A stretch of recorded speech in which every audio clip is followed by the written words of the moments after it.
Welcome friends, Insta রান্নাঘর থেকে সোমা বলছি। আশা করি বন্ধুরা তোমরা সবাই ভালো আছো। আজকে নিয়ে এসেছি হচ্ছে নিরামিষ একটা রেসিপি।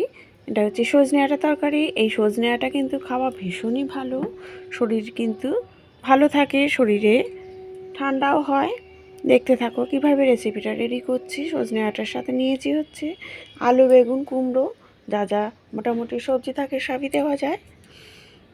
আর দিলাম হচ্ছে পাঁচফোড়নের সাথে বড়িটা কিন্তু আমি হালকা করে একটু ভেজে নেব। আর এই সমস্ত তরকারিতে একটু বড়ি দিলে বেশ ভালো লাগে। আমি কিন্তু বেশি তরকারি নিইনি, কিন্তু সবই দেওয়া যায় মোটামুটি। আমি দিয়েছি হচ্ছে শুধু আলু আর বেগুন, এই দিয়ে কিন্তু সজনে ডাঁটা তরকারিটা আমি তৈরি করব।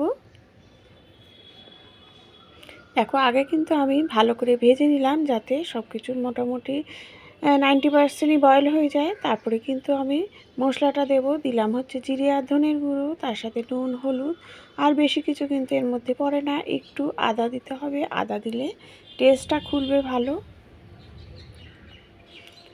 দেখো, একদমই বলেছি আমি কিন্তু ঢেকে ঢেকে এটা কুক করছি, এর ফলে কিন্তু এতে পুরোটাই কিন্তু বলতে গেলে 90%ই সেদ্ধ হয়ে গেছে।